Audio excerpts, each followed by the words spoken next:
Islam's most trusted sources are filled with claims about Muhammad's amazing virility and sexual stamina.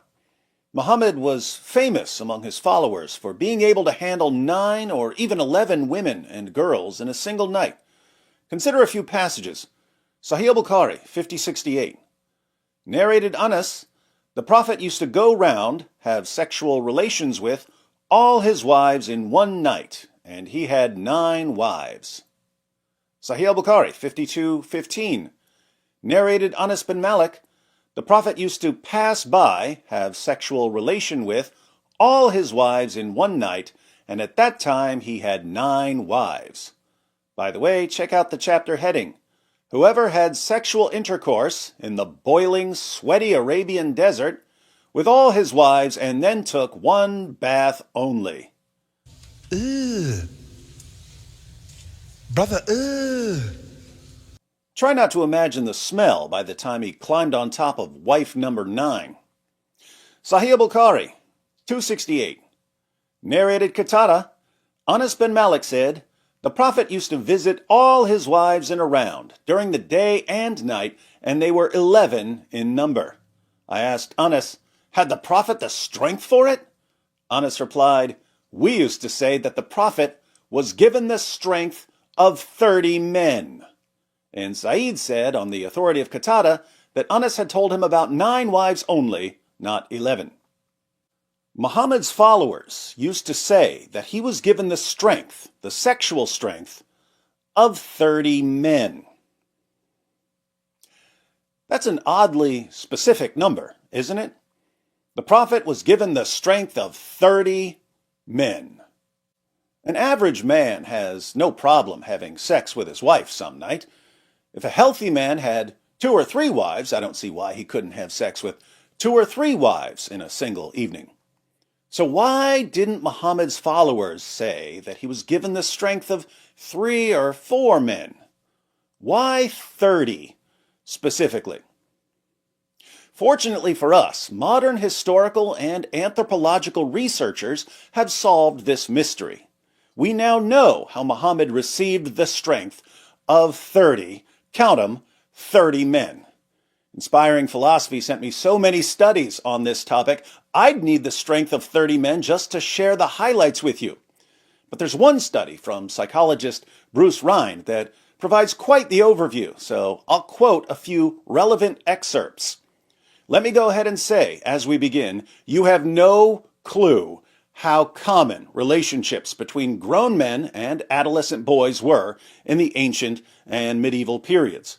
You may have heard some things about ancient Greece, but this was all over the place. Africa, the Middle East, Southeast Asia, the Americas. Everyone seemed to have something going on with adolescent boys. Even after the spread of Islam, for instance, this continued for centuries in the Muslim world. Mature, immature male homosexual behavior was pervasive in Islamic societies, North Africa, Western Central Asia, from 8th to 19th centuries. Mature, immature male homosexual attractions were seen as just as normal as heterosexual ones. Main interest was in boys early to mid-teens, peaking at about 14. The appeal vanished with a beard, about 16, 17. Adult men were scorned if they were passive partners. Manly behavior was to be active. Partners' gender did not matter. Staggering amounts of love poetry show an obsession with boyish beauty, seen as comparable to women's. Poets attracted to boys constitute a who's who. Desire for boys, but not behavior or lust, was permissible under Islam, but behavior was common nevertheless. This shouldn't be surprising since the Quran repeatedly entices Muslim men with the youths of paradise. Surah 52, therein they shall pass to one another a cup wherein is no idle talk, nor incitement to sin, and there wait upon them youths for them, as if they were hidden pearls. Surah 56, immortal youths wait upon them with goblets. Surah 76, immortal youths wait upon them, When thou seest them, thou wouldst think them scattered pearls. Way to get the troops fantasizing, Muhammad.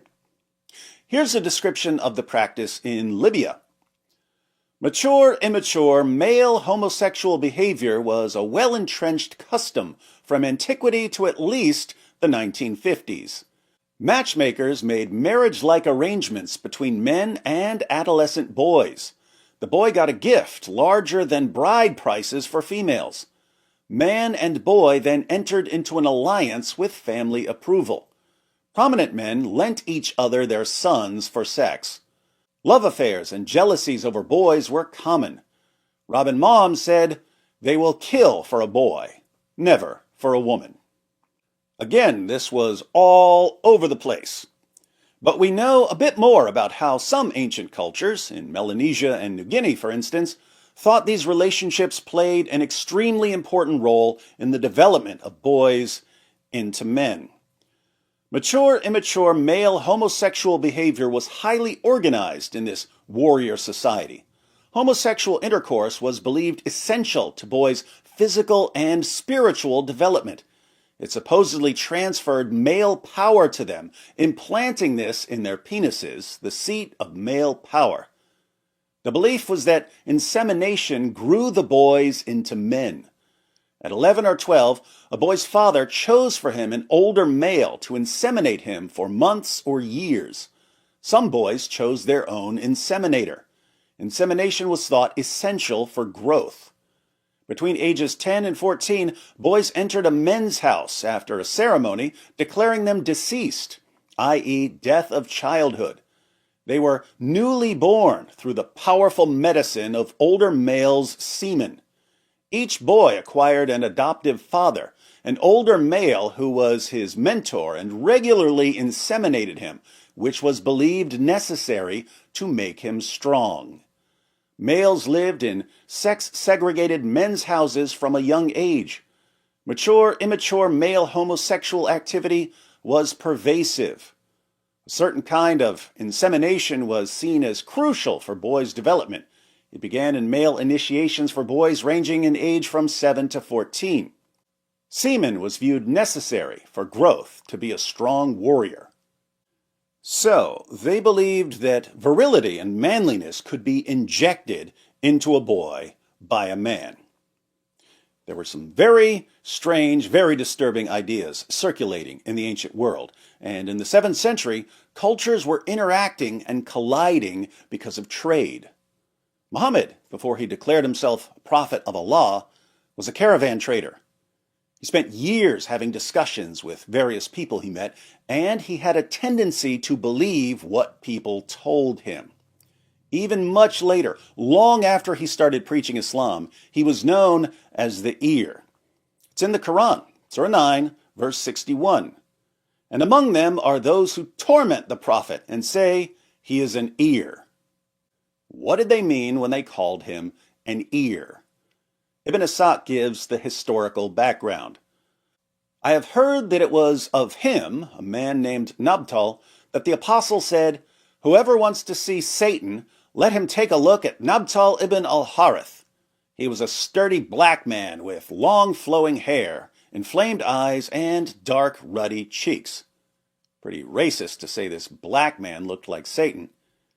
He used to come and talk to the apostle and listen to him and then carry what he had said to the hypocrites. It was he who said, "Muhammad is all ears. If anyone tells him anything, he believes it." And we have some commentary in the study Quran. He is an ear is an idiomatic expression used as an insult to imply that the prophet was easily swayed by what he heard and had no resolve. Being called an ear, Al-Razi explains, is like calling a spy an eye. The accusation was that the prophet was gullible, accepting whatever he heard. According to some, there were those around the prophet who said, "We say what we wish, then we swear to him, and he believes us." So, Muhammad was known for being gullible and believing whatever people told him. This explains why he spread so many silly claims. He said that Adam was 90 feet tall, 60 cubits. He said that if a fly falls into your drink, you should dunk the fly in the drink, because one of the wings has a disease, but the other wing has the cure for the disease. He told his followers to drink camel urine as medicine. This stuff is endless in the Muslim sources. Where did this nonsense come from? Muhammad apparently just believed whatever people told him, so they called him the ear.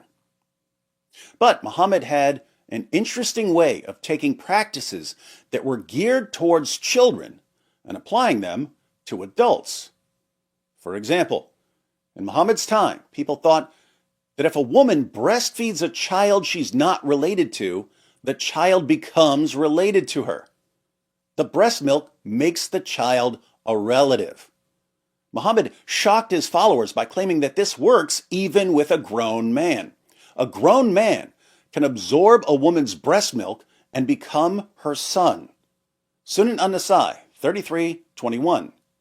This is the chapter of breastfeeding an adult.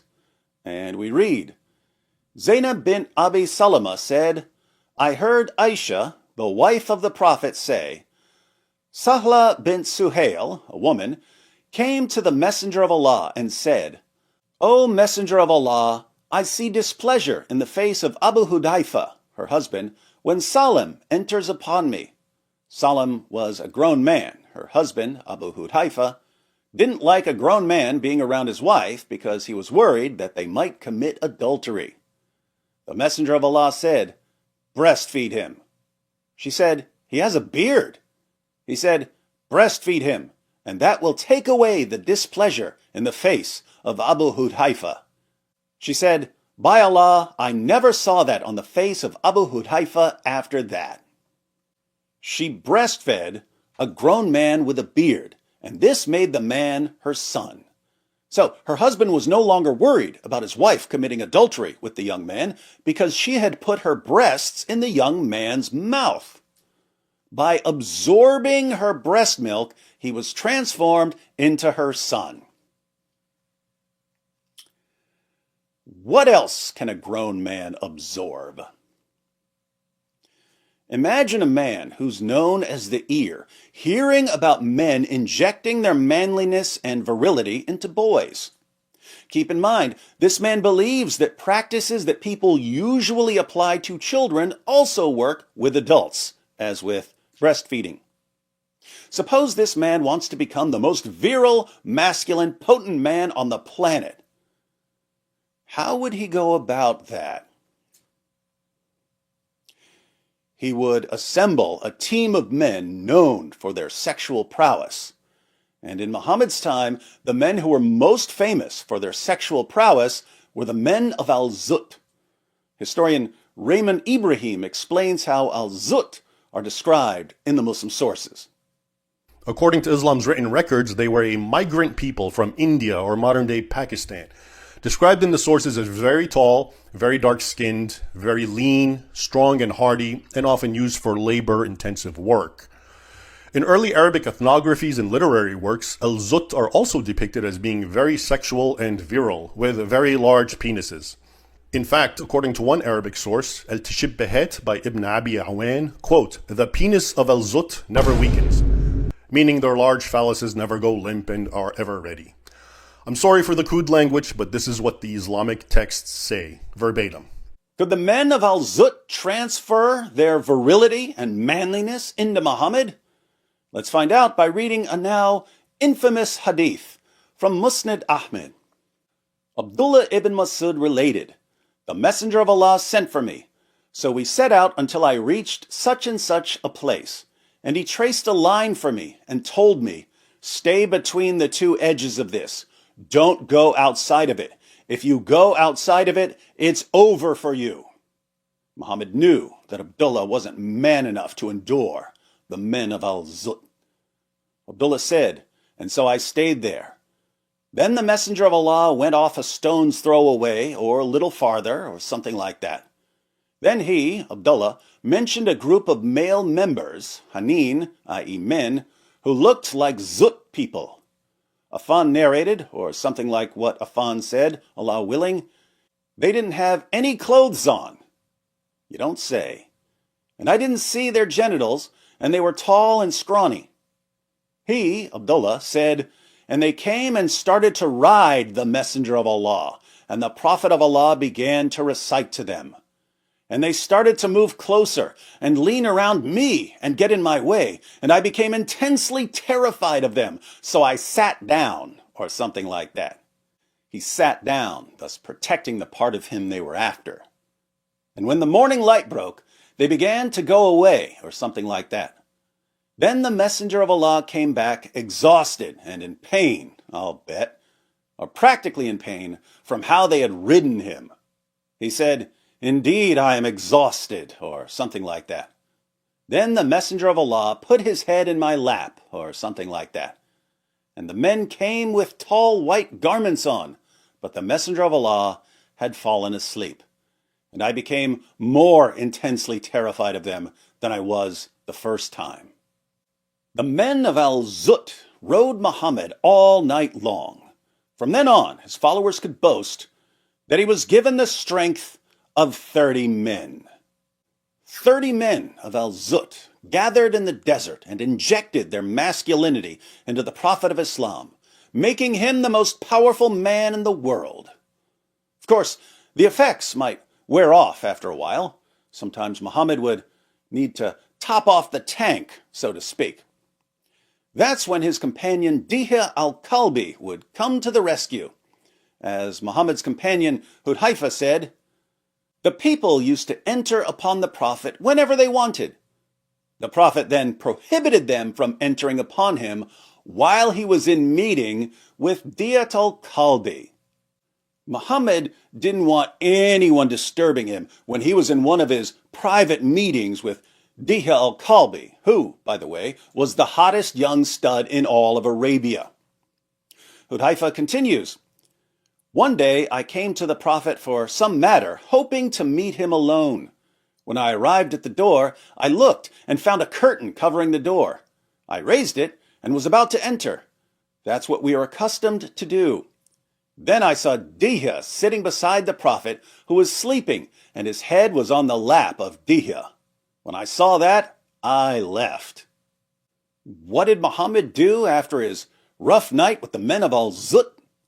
He put his head on Abdullah's lap and passed out. What did he do after a meeting with Dihya al-Kalbi? He put his head on Dihya's lap and passed out. Later, Muhammad told his followers that when they see him with Dihya al-Kalbi, it's actually the angel Gabriel. Sure, it's the angel Gabriel, conveniently disguised as Dihya al-Kalbi. And Dihya was always sure to leave his calling card. Sahih al-Bukhari, 232. Narrated Aisha, "I used to wash the semen off the clothes of the Prophet, and even then I used to notice one or more spots on them." Aisha would wash the semen off his clothes. She would scratch it from his garment. She would scrape it off with her hand. Small price to pay for having such a manly husband, though, am I right? So, we finally understand how Muhammad got the strength of 30 men. He told an elite squad of 30 men of Al-Zut, known for their large penises, to meet him in the desert. He told his companion Abdullah to watch and learn from behind the ditty line. He walked about a stone's throw away and assumed the position. Then the Al-Zut showed up and said, "It's Zutin time," and zooted all over him all night long. But this gave Muhammad the stamina to have sex with 9 or 11 women and girls in a single night. So, win-win, I guess, except for the one bath part. What's that? What's that, brother? Now, we've solved one mystery, but another mystery remains. If relationships between men and adolescent boys were so common in the ancient world, as numerous studies have shown, why are they so surprising and disturbing to us now? What changed? The good news is that we know exactly what changed.